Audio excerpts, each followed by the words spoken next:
Tamil audience எப்பயுமே தமிழ் ஆடியன்ஸ்னு சொல்லிட்டு நிரூபிக்கிற மாதிரி தான் இந்த ஒரு படத்துக்கு ரெஸ்பான்ஸ் வந்துட்டு இருக்கு. கங்குவா தமிழில் வந்து எதுவுமே வந்து புதுசாக ட்ரை பண்ணிடவே கூடாது. ட்ரை பண்ணிட்டு அதை வந்து எப்பயுமே ட்ரோல் மெட்டீரியல் ஆக்கிடுவாங்க. அந்த மாதிரி தான் பண்ணியிருக்காங்க இந்த ஒரு படத்துக்கும். என்னென்ன ப்ளஸ் பாயிண்ட் என்னென்ன நெகட்டிவ் அப்படின்னு சொல்லிட்டு எல்லாமே பார்த்துடலாம். இவங்க ரிலீஸ் ட்ரெய்லர்னு ஒரு ரிலீஸ் பண்ணியிருந்தாங்க. அதை ரிலீஸ் பண்ணாமே இருந்திருக்கலாம். அதுலேயே 50% ஆஃப் கதையை வந்து எல்லாருமே கண்டுபிடிச்சிட்டாங்க. இப்போ பாசிட்டிவ் என்னென்ன இருக்குன்னு பார்த்தா ஒரு பெரிய பாசிட்டிவே நம்ம சூர்யா சார் தான். அவரோட ஆக்டிங் மட்டும்தான் அந்த படத்தில் தூக்கி நின்று பேசுகிற அளவுக்கு இருந்தது. வில்லன் கதாபாத்திரம் அந்த கேரக்டருக்கு இது போதும் அப்படின்னு நடித்த மாதிரி தான் இருந்தது.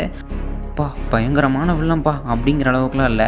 இந்த படத்தோட வேறு பாசிட்டிவ் என்னென்னு பார்த்தா இந்த படத்தோட விஷுவல்ஸு, விஎஃப்எக்ஸு, அது மட்டும் இல்லாமல் இந்த ஒரு பிளேஸ் செலக்ட் பண்ண எல்லாமே வந்து சூப்பராக இருந்தது. தமிழ் சினிமாவில் காமிக்க முடியாத அளவுக்கு விஷுவல்ஸில் பிரம்மாண்டமாக வந்து பூந்து விளையாடியிருக்காங்க. விஎஃப்எக்ஸ் எல்லாமே சூப்பராக பண்ணியிருக்காங்க. அதுலேயும் அந்த முதல்ல வர சீனு, ஷார்க் வர சீன்லாம் வந்து பிரித்து மேய்ஞ்சிட்டாங்க. சூர்யா சார் இந்த படத்துக்கு அவருடைய பாடியோட டிரான்ஸ்ஃபார்மேஷன் பண்ணியிருக்காரு. அது வெறித்தனமாக இருக்கும் ஒரு இடத்துல காமிக்கும் போது. ப்ளஸ் பாயிண்ட்னு பார்த்தா 3D காமிச்சிருக்காங்க. அந்த 3Dயில் நம்ம பார்க்கும்போது ஒரு சில இடங்களில் வந்து இது வரைக்கும் பார்க்காத அளவுக்கு நம்ம தமிழ் ஆடியன்ஸுக்கு ஒரு 3D எக்ஸ்பீரியன்ஸ் இருந்திருக்கும். பாசிட்டிவ்னு சொல்கிறதா நெகட்டிவ்னு சொல்கிறதானே தெரில. நம்ம டிஎஸ்பி அவர் ஒரு சில இடத்துல போட்ட பிஜிஎம்லாம் வந்து அப்படியே சூப்பராக இருந்தது. நமக்கே வந்து கூஸ் பம்ப்ஸ் வர அளவுக்கு இருந்தது. அதுவும் தலைவனே சாங்லாம் வந்து அப்படியே கூஸ் பம்ப்ஸ்லேயே நிறைஞ்சிருந்த அளவுக்கு இருந்தது.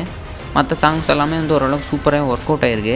படம் சூப்பரான படம் தான். கண்டிப்பாக தியேட்டரில் போய் எல்லா ஆடியன்ஸுமே வந்து விசிட் பண்ணிட்டு வரலாம். வேற ஆக்டிங்காகவும் மிரள வைக்கக்கூடிய விஷுவல்ஸுக்காகவும் அந்த 3Dயில் போய் பார்த்துருவாங்க.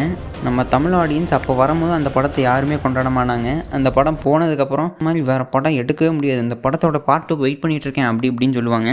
அதனால் கங்குவான்னு சொல்லிட்டு ஒரு பீரியாடிக் ஹிஸ்டாரிக்கல் ஒரு படம் வந்திருக்கு. அவங்களாம் முடிஞ்ச அளவுக்கு விஷுவல்ஸ்லேருந்து எல்லாமே போட்டு சூப்பராக எடுத்திருக்காங்க. இந்த படத்தை போய் பார்க்கலாமா வேணாமான்னு குழப்பத்தில் இருந்தீங்கன்னா ஒரு டைம் போய் விசிட் பண்ணிட்டு தியேட்டரில் 3Dயில் எக்ஸ்பீரியன்ஸ் பண்ணிட்டு வாங்க.